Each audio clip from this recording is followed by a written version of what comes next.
Hi, welcome to Our Box Guitar Tuition. So my classic album inspection today is Led Zeppelin's Physical Graffiti.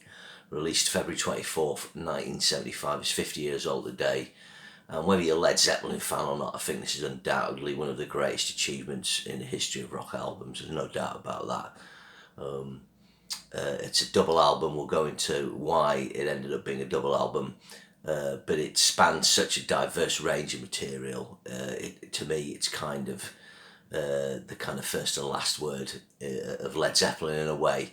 Certainly the albums that came after, the two that came after, didn't come anywhere close to achieving the level of this or the ones that came before this one.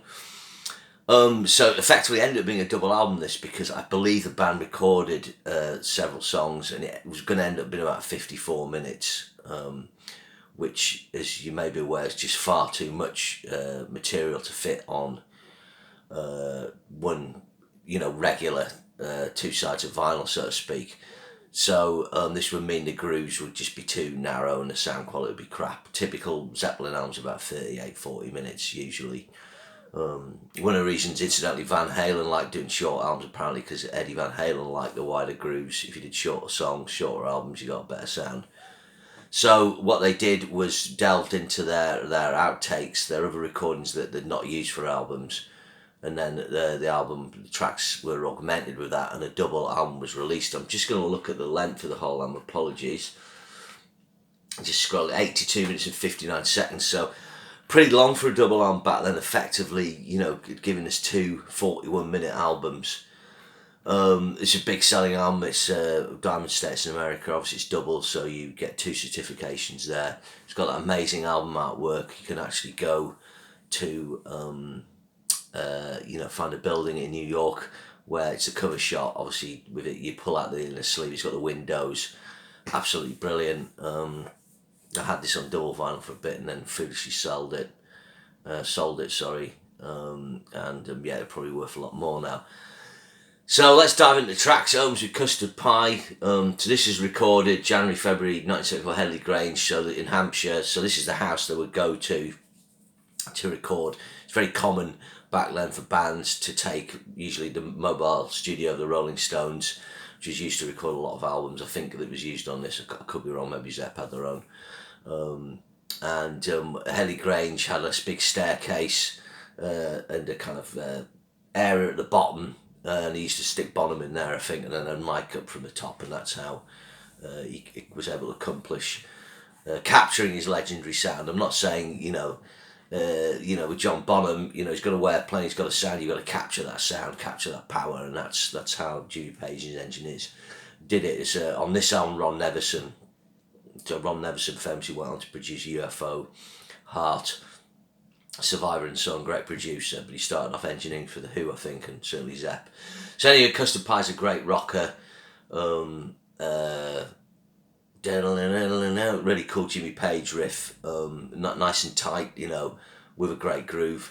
Then you've got the Rover. Now this is an outtake from Houses of the Holy. This is one of the best Jimmy Page riffs ever, and I think this illustrates sort of the beauty of Jimmy Page's sloppiness. There's always that thing on Jimmy Page as a sloppy player. I think live he could be, due to drugs and being a bit ill really, and having a heavy Les Paul, probably heavy strings, certainly around the time of Song Remains the Same.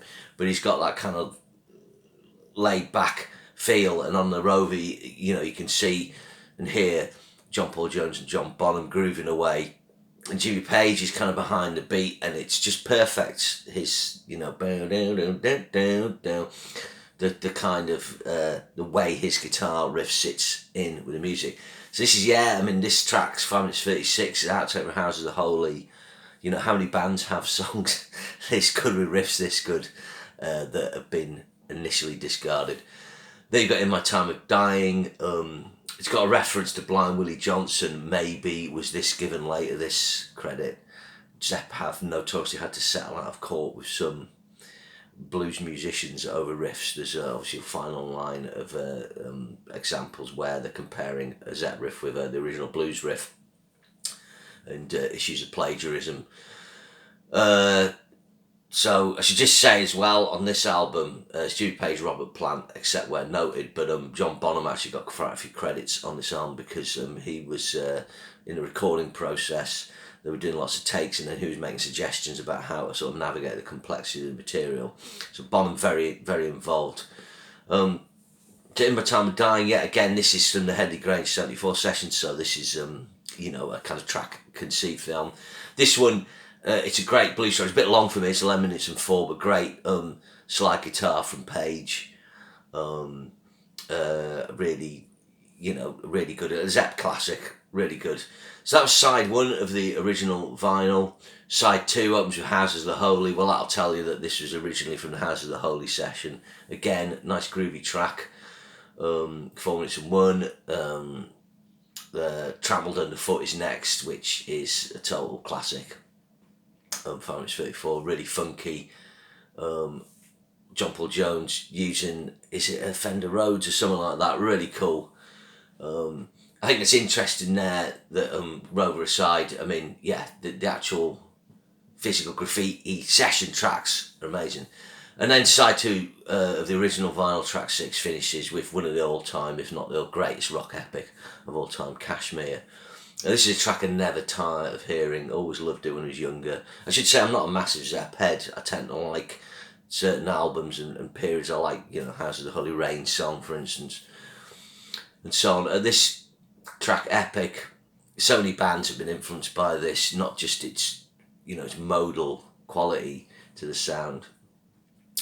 Although people never really picked up on the Dad tuning, but just the kind of expansive in the way it uses the Eastern thing. I mean, if you listen to Stargazer by Bramer, which I love even more than this, if I'm honest, you can hear how it's been influenced by it, with the orchestral arrangement and the use of the Middle Eastern mode for the violins and so on. Absolutely superb, and simplicity of Bonham's beat, the way it's got this bass drum on the one, the snare on the two, and then it switches emphasis. It's just real genius there, genius in simplicity. So just a fantastic. So when if that was like an album, how long would that be? 12, 17, 28, 38, 37. Yeah, it's about just under 40 minutes of music there. They could have just released a 6-track album and it would be great. So then side 2, you got In the Light. It's an interesting track. You've got the interesting intro again. I'm not sure what instrument John Paul Jones is using. If you go on Wikipedia, it goes into all the detail with this. Great, quite a dark riff on this, almost kind of like that Dazed and Confused vibe, but a little quicker. And then it's got that nice kind of major key melody from Jimmy Page. So just a really interesting track. Then you've got the next track is a really old track. So this is a Led Zepp 3 outtake. It's Bromwire. So that is the name of the cottage that Plant and Page decamped to write Led Zepp 3. And obviously Led Zepp 3 is the kind of slightly wild card album after Zepp 1 and 2 being pretty heavy albums. They went more acoustic on Led Zepp 3. Actually, personally really like Led Zepp 3. It's my preferred choice over those first 3. This is 2 and 6. Again, it just shows Jimmy's skills on acoustic guitar. I've always said that Jimmy Page might be a better acoustic player than he's electric. He certainly is good. Really good. And then you got Down by the Seaside, February 71, out of Island Studios, Led Zepp 4 outtake. I'm just looking over the notes there. Again, this interesting, almost a slightly country rock with the sixes, with guitarists will be aware, giving that country rock by People Turned Away. I'm not into this track as much, but it's just really interesting. Again, just an interesting track, what it would have been like on Led Zepp 4. I don't know why it didn't make it. I don't know, but again, really interesting.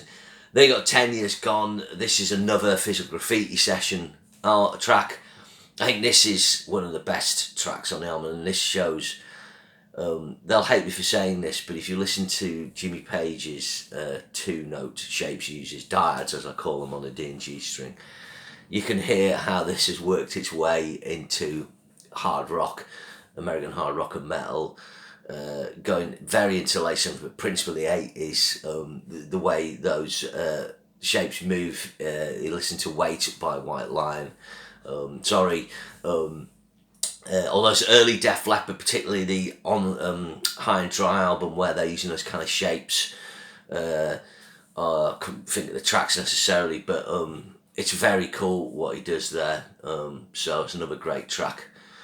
Quite interesting that you got your tracks recorded January, February 74, and this album doesn't come out till a year later. Obviously, gone off on tour, taking the time. Then you got Night Flight, and this is again an outtake from Led Zeppelin 4 from Headley Grange, so the sound matches up very well. 3 minutes 36, a kind of shorter track. Yeah, just an interesting album track, not the best track on the album, but interesting. You got the Wanton song.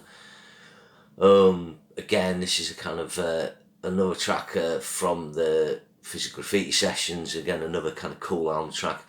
They got Boogie with Stu. This is probably the one track I can do without. It's jamming with Ian Stewart. That's the interesting thing about it. So Ian Stewart's the famous sixth member of the Rolling Stones. The guy was a member of the band, played the keyboards, drove all the stuff around, but kind of stepped aside from being front of house. Basically because he was a bit older than the band and he wasn't good looking. He wasn't bad looking, but he sort of recognised early on, I'm not going to be a pop star, I'm not pop star material, so I'll be this. It says Richie Valens here, writer, so I'm not sure how that comes about. But so it's a kind of fun, gassy, let's have a jam track. But it's more of interest because he's got Ian Stewart on it. Then you got Black Country Woman. Again, this is a kind of another bluesy track, and the album finishes with Sick Again. That's an outtake from Stargrove Sessions at Hazard Holy.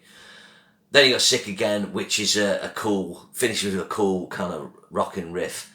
Headley Grange. In actual fact, if you go on Wikipedia, all the actual tracks from the Physical Graffiti sessions are kind of highlighted in blue here, so it's good. So, the second album, sides 3 and 4, are kind of more diverse. It's kind of more a mixture. I think that first vinyl is like corking. It's kind of 10 out of 10 or 9 out of 10 certainly. Sides 3 and 4 are kind of more interesting, more 7, 8. But you've just got such a range of material. I think this shows Jimmy Page's genius as a writer of riffs, as an arranger. I think Page, it's interesting in the whole, it's addressed the whole like Jimmy Page's sloppy lead player thing. And sloppy player is, to me, late as he goes into about 73, there's definitely, he's using heroin, he's not eating properly, you look how skinny he is, you've got a heavy Les Paul, guitars play heavier then, he's kind of struggling physically more to play, I think. But if you go look at the Bath footage that surfaced recently and you hear him soloing on that, forget which Bringing On Home they're playing, think he's totally on fire, So I certainly think his physical condition affected how he played. But in studio sessions, he's always tight. He's maybe a bit not Black Dog, as that weird bit where it kind of feels it goes out a bit. But his tracking of guitars, the way he orchestrates parts, is it's genius. He's a great producer, and obviously incredible charismatic performer. So undoubtedly one of the most important guitar players to come right at the tail end of the British blues boom. There's that thing, you sort of put Page in with Beck and Clapton and that, even though he was in the Yardbirds, but really 1969, like Richard Blackmore pushing it in 1970, that's where their real impact is felt in a lot of ways. So if you've not heard Physical Graffiti before, check it out. I wouldn't say it's the best introduction to Led Zeppelin. You're going to go and listen to Led Zeppelin 2 probably, and Led Zeppelin 4, they're the more typical albums, and they have the biggest sales. But I think this, for me, is their best album. It's the one that shows the expanse. I think they could do this by then because the albums they'd done before had a diverse range. They'd gone from like sort of bluesy hard rock to the acoustic, and then those two elements have been combined on the 4 album, and then on the Hazard the Holy, that had some extra elements coming in. So that's this album. It kind of feels like a progression of all those albums. Okay, so remember to share and subscribe. I'll see you again, and thanks for checking it out.